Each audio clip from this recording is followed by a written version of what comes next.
3, 2, 1. Halo semuanya, Maidaristi. Jumpa lagi novel Bos Tampan yang mati rasa. Jangan lupa like, komen, dan subscribe. Thank you. Tuan, biar saya yang melakukannya. Jangan kotori tangan Tuan, pinta Mike berlutut di depan Mark. Mike sangat tahu amarah dan dendam yang menguasai Mark. Dengan kondisi yang dia alami non Amara dan Tuan Dokter, Mark akan rela jadi pembunuh untuk balas dendam. Dia harus mencegahnya.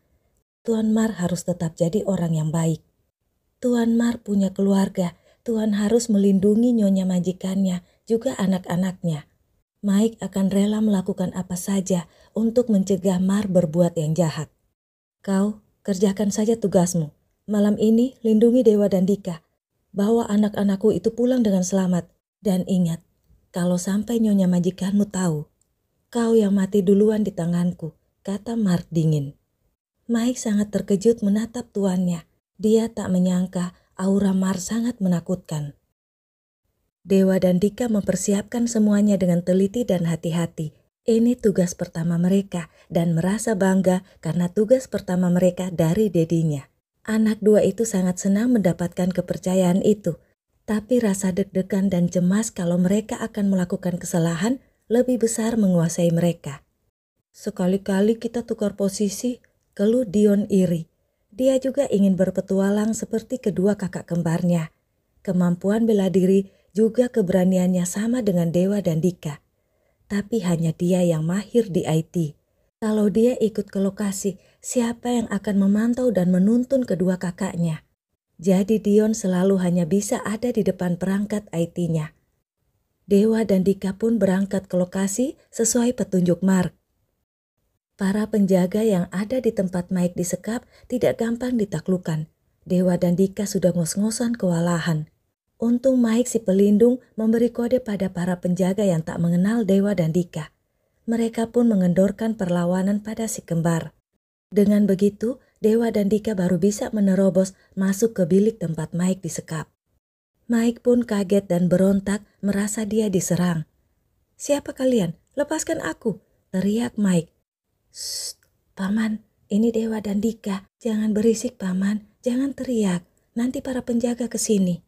"Paman masih bisa berjalan kan?" tanya Dewa berbisik. Mike terbelalak.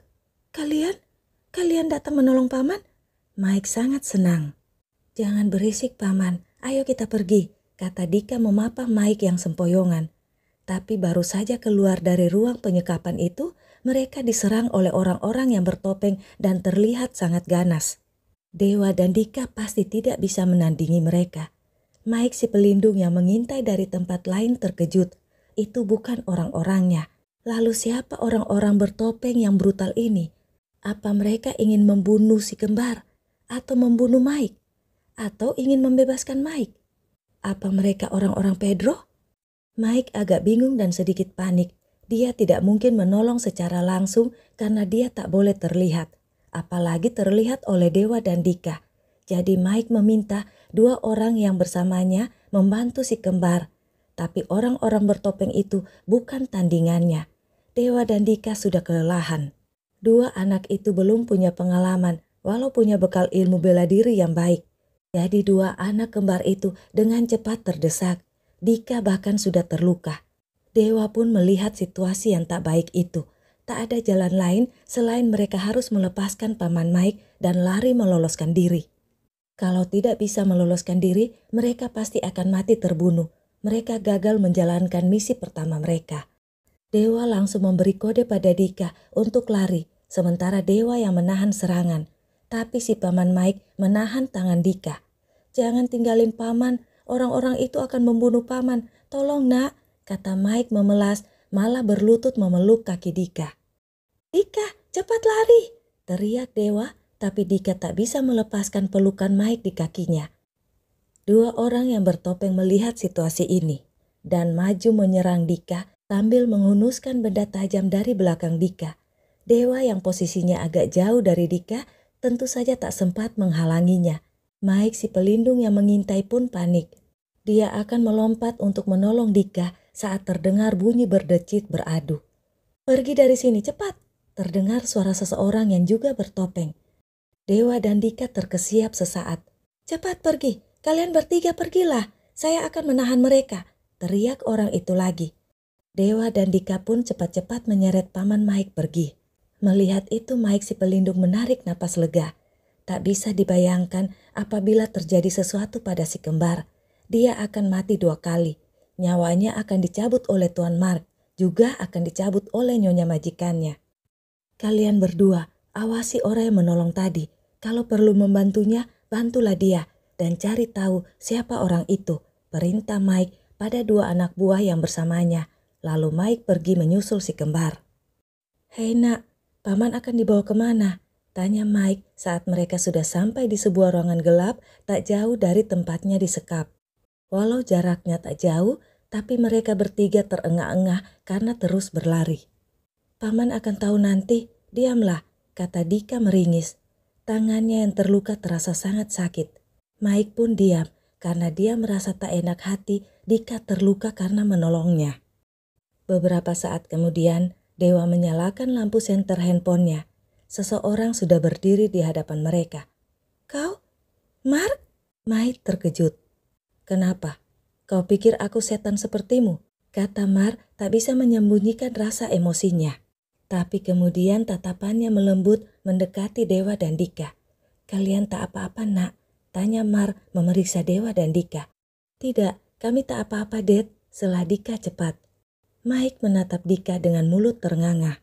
"Tak apa-apa gimana? Kau terluka begitu, sok tak apa-apa." "Dasar anak bodoh," kata Mike melotot pada Dika. Mark terkejut langsung memeriksa Dika. "Kita ke rumah sakit sekarang, ayo cepat," seru Mark ingin menggendong Dika. "Dad, Dika terluka tapi masih baik-baik saja. Biar Dewa yang mengurus Dika.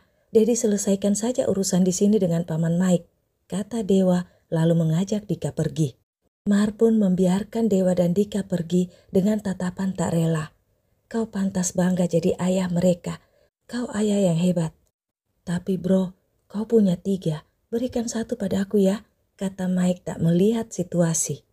"Kau ini, pantas saja kau bisa dengan gampang disiksa dan disekap orang. Kau tak punya otak," cetus Mark dan duduk di satu-satunya kursi yang ada di situ. "Apa kau tahu siapa yang menculikku?" tanya Mike serius mendekat pada Mark dan agak berbisik.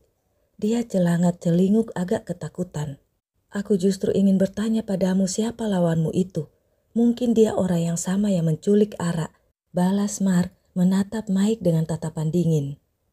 "Ara, anakmu itu belum ketemu?" Mike panik jadi ingat kalau Amara diculik gara-gara dia dan Mona mengajak Amara ke mall tanpa izin dan tidak memberitahu Mark dan Alana saat Amara diculik. "Kau masih berani bertanya? Kau tak punya malu, tak punya hati," teriak Mark emosi. "Mark, itu... maafkan aku." Mike tertunduk. "Maaf? Kau merasa kau kakakku? Merasa dia ponakanmu dan kau berhak melakukan apa saja padanya?" "Itu anakku Mike. Ara anakku, dia diculik gara-gara kau. Dan sekarang aku bodoh malah membahayakan Dewa dan Dika untuk membebaskanmu. Dan kau hanya minta maaf. Kalau terjadi sesuatu pada Ara, aku bersumpah kau akan kusiksa dan kubikin mati pelan-pelan," teriak Mark. Mike jadi gemetar mendengar teriakan Mark itu. Sejak mereka berdua remaja, badan Mark lebih tinggi darinya dan dia selalu merasa takut dan merasa bersalah pada Mark karena sudah menukar Mark saat Mark bayi. Tapi dia justru selalu menindas Mark sebagai adik untuk menutupi rasa bersalah dan rasa takutnya. Dia selalu jadi kakak yang egois dan hal itu jadi kebiasaan. Mike tak punya perasaan untuk melindungi adiknya karena sejak Mark bayi dia tahu Mark bukan adiknya, dia yang menukarnya. Tapi ternyata dia juga bukan anak kandung. Apa dia juga ditukar? Mike langsung berlutut di depan Mark. Sekarang dia sadar dan tahu dia tidak punya apa-apa lagi. Hanya Mark yang bisa menolongnya. "Mark, aku mengaku salah. Aku minta maaf.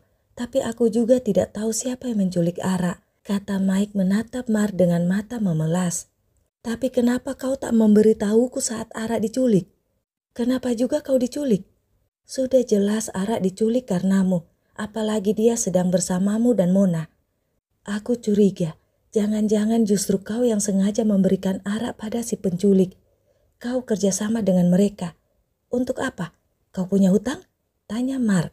Tidak Mark, bukan begitu. Aku sama sekali tak menyerahkan arak pada siapapun. Mark, aku... Kata-kata Mike terhenti. Tapi iya juga ya. Bisa jadi apa yang kau katakan itu ada benarnya. Kenapa arak yang diculik bukan Mona? Apa karena orang-orang itu tahu aku tak punya apa-apa lagi? Mereka pasti menculik arak sebagai jaminan karena tahu kau ayah arak. Iya kan? Kenapa itu tak terpikirkan olehku? Mike berdiri dan berjalan mondar-mandir dengan gaya berpikir. Tak urung, Mar merasa kasihan juga melihat gaya Mike itu. Bagaimana bisa Mike yang bodoh ini jadi anak dari si Pedro yang jahat itu? Kata Mark dalam hati. Bro, Mark, aku ini bodoh tapi berambisi besar dan aku selalu membuatmu menderita. Aku sadar itu, aku minta maaf, sekali lagi aku minta maaf. Tapi aku juga bingung dengan semua ini. Beri aku waktu, aku akan menebusnya. Aku janji akan menebus semua kesalahanku padamu. Menebusnya? Caranya? Selamar memotong perkataan Mike. Aku akan mencari orang itu, Mark. Siapapun orang itu, aku akan menyerahkannya padamu, kata Mike sangat serius. Menyerahkannya padaku? Siapapun itu? Tanya Mark. Iya, siapapun orang itu. Bahkan bila kau mau, aku akan membunuhnya di depanmu. Aku akan membunuhnya, bro. Aku janji, kata Mike dengan raut bersungguh-sungguh. Mar menatap Mike lama dengan perasaan tak menentu. Apa kau tahu kalau orang yang akan kau bunuh itu adalah ayahmu? Bagaimana rasanya bila kau tahu Pedro itu ayahmu? Aku akan menantikan saat itu dan melihatmu membunuh ayah kandungmu sendiri, gumam Mar dalam hati.